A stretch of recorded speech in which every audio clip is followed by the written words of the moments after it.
My Sicilian tomato pesto with almonds and capers is a perfect pasta meal to eat on a Wednesday.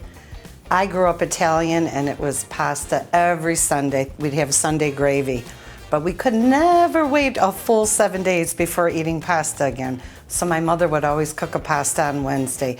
This dish is so quick and easy, delicious, and I'm always looking for ways to use basil, especially when my relatives show up with a big bushel full, and this is the perfect recipe for it. So for the perfect oven roasted tomatoes, I use Campari tomatoes. They're nice and small, they never get mealy, they have a nice concentrated tomato flavor, there's not a heavy water content to them. They're perfect to roast in the oven, but if you don't have Camparis, you can also use grape tomatoes or cherries. So you want to poke these tomatoes with a fork because this is going to allow the steam to release when they're being oven roasted. So we have the oven set at 400 degrees and we're just going to roast these for about 15 minutes. The skins will wrinkle up a little bit, they'll get super juicy and they'll be soft to the touch when they're finished roasting.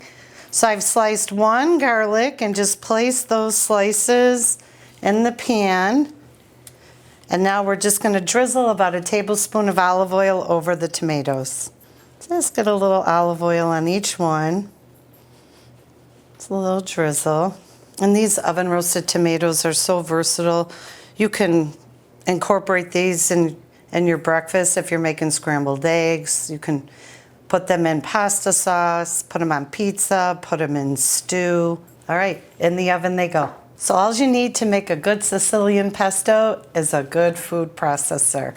But just make sure that you want to use just the pulse setting because we're not going to make this into a big puree. We want this to be rustic and chunky. So let's get started. So I'm going to add 2 anchovies. I love adding anchovies. It always gives a dish a good umami flavor.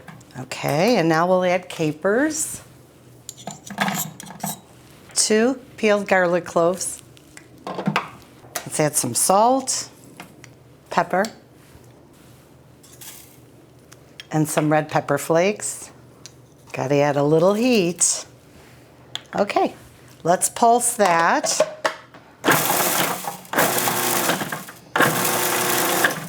So let's add our almonds. I'm using Marcona almonds. I love them.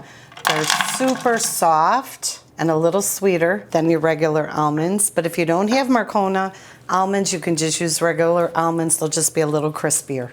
There we go. Let's give it a pulse.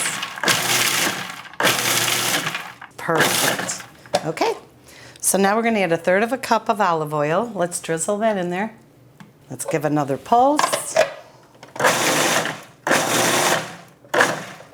Okay. And now for our herbs. So we have some Italian parsley. Let's add our fresh basil. It's not going to be a pesto without basil. And let's add a little bit of mint. This will brighten up the flavor. Let's push that in. There we go. And pulse again.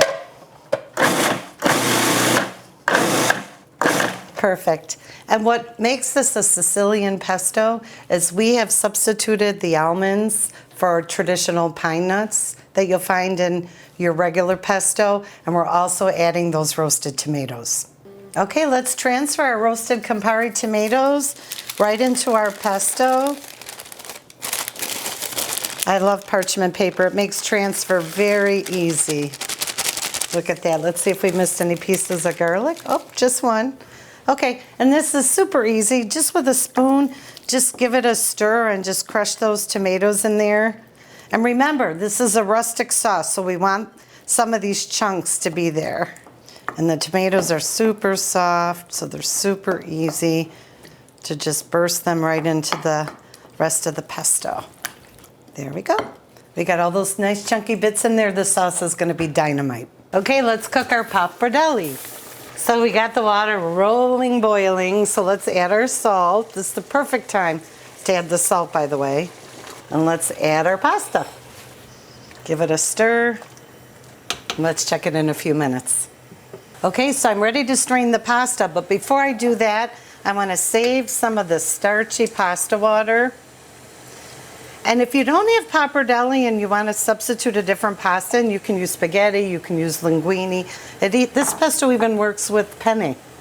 So I drained the pasta. It's cooked perfectly al dente. So let's add our Sicilian pesto. Let's just put it right in with the pasta. Oh, I love the rustic texture of this pesto. Give it a good stir. And now we want to add some of that starchy pasta water that we saved when we drained the pasta back in, but do so slowly, about a tablespoon at a time. And what this is going to do is it's going to open up your pesto sauce and allow it to emulsify. So I'm just going to add a little bit at a time.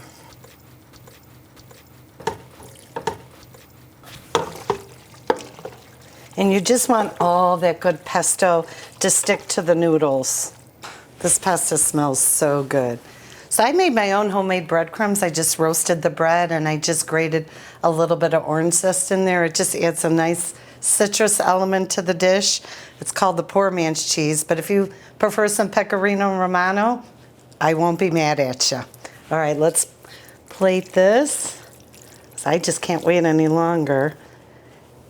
This is perfect, just served with a crusty loaf of Italian bread.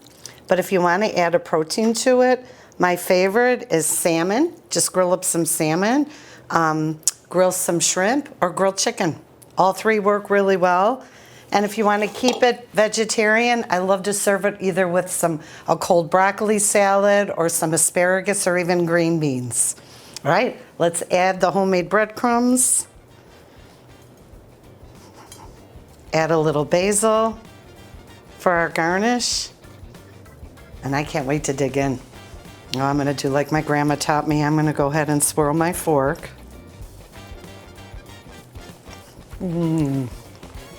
This is so good. I gotta go in and get another taste, but I promise you this will be a hit the next time you make dinner.